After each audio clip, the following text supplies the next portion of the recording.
Party Princess Diaries. Today I was Tinkerbell for a Pixie Perfect party, and it was at a dance studio, and I'm totally wearing fake bangs. Okay, I'm gonna talk my normal voice now. That was my pixie voice. Speaking of that, I noticed when I was watching videos on YouTube of Tinkerbell at Disney World that she has like a really super high-pitched, chaotic, super fast voice.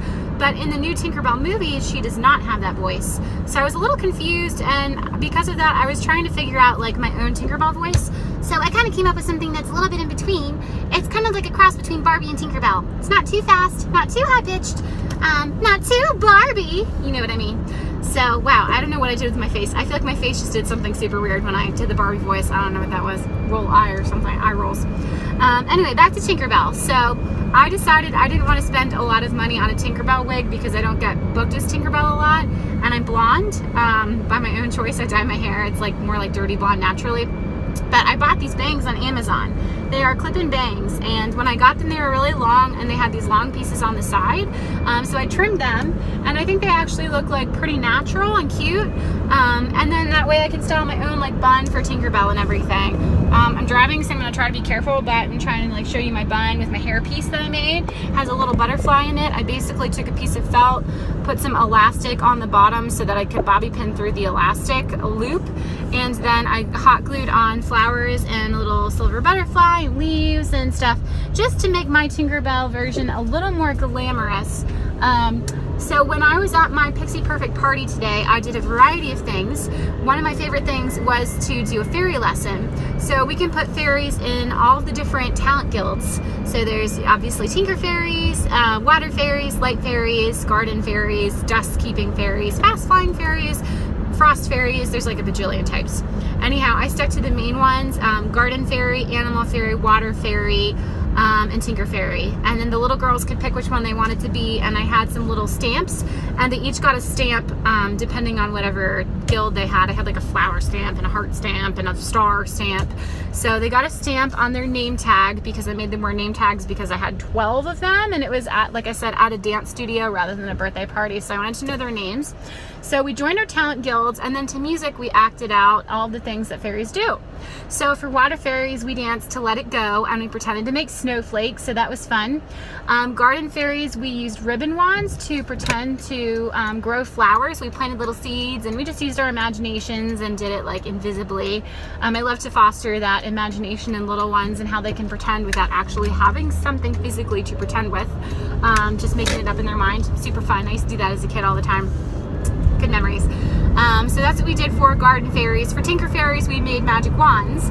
I bought little wooden butterflies on Amazon, and I glued them onto little wooden dowels. I got like a long wooden dowel and cut it into 3 12-inch pieces or so. And then I made 12 of those and hot glued the butterfly on. And then all they had to do was color with markers and glue some jewels on. And we tied a little ribbon bow around it, and it looks super cute.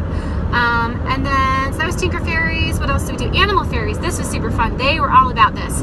We had a hula hoop, and they had to climb through the hula hoop and imagine that they were going to visit baby bunnies. And then we had to teach baby bunnies how to hop out of the rabbit hole. So they had to come back out of the rabbit hole, the hula hoop, and then they had to hop across the floor. And they were so adorable. And the whole time I was like, the baby bunnies are following you, the baby bunnies are following you, you're doing it, and all this stuff. And they were so excited. We also learned a little poem that I made up. It's called the Pixie Promise, and it had motions to go with it. But basically, if you want to borrow it, I don't mind. It's fairy, fairy, sparkling bright. Spread your pixie dust. Okay, I have to do it in my Tinkerbell voice, otherwise it doesn't work. Fairy, fairy, sparkling bright.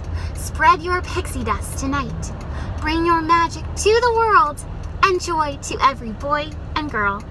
Fairy, fairy, flying high. Don't give up till you reach the sky. And of course I had crazy silly motions that went with all of that, and I had them repeat each line after me so that it wasn't like too much for them to remember. But by the end of it, after doing it 3 or 4 times, they mostly all memorized the whole thing, which was cool. Wow, I'm still talking really fast because I'm just in Tinkerbell mode, in my deep voice. Let's see, what else did we do? So we did the craft. We were planning to do a treasure hunt, and it was a really easy little treasure hunt where I had printed out pictures of all Tinkerbell's fairy friends, like Rosetta, Iridessa, Vidya, all of those guys. and I just taped them to the wall with masking tape, and I was going to have the kids go around and find them, and once they find all the fairies, we were going to open a treasure box and they could pick a prize. I got like stickers and lollipops and stamps and all that stuff. However, we ran out of time. We didn't get to do that, so that was a bummer, but I feel like they would have loved that. And we also learned a little dance, which we did for the parents, and in the dance they kind of had to follow me, kind of like Simon Says, and we flew around in a circle and we marched and we did spins and little tippy toes and little hops and things. Nothing too hard because we had 2-year-olds up to 6-year-olds. So another fun thing, one of the 5-year-olds randomly peed her pants in the middle of the event, and we were in a dance studio, so thankfully it was easy to clean up off the floor, but so a couple of the moms were in the waiting room, and I was like, hello, Fairy Queens, could I have some assistance? And the one mom was so nice, she like helped get the little girl change and some clothes we had in the lost and found because she didn't have extra clothes, and I discreetly put paper towels on the floor and cleaned it up with my little puffball shoe, and cleaned everything up. Lysol wiped the floor. Again, I had to stay in character the whole time and make sure none of the other little girls noticed. They were all making wands at the time, so they weren't really looking at the floor and didn't realize there was a huge puddle of pee on the floor. So that was exciting. The good thing about doing a party at someone else's house is that's probably not going to happen, or if it does, at least you won't have to clean it up. The parents can clean it up. But this time I was not only hosting an event, but I also had to clean up pee because parents didn't stay and watch their kids. They decided to leave when their kid was in potty trained or whatever, hadn't gone to the bathroom, but it's okay. Made the best of it. So anyhow, if you got some ideas for your own Pixie Perfect party, and keep following my Dear Princess Diaries episodes, and I'll have more coming out very soon. Have a flitterific day!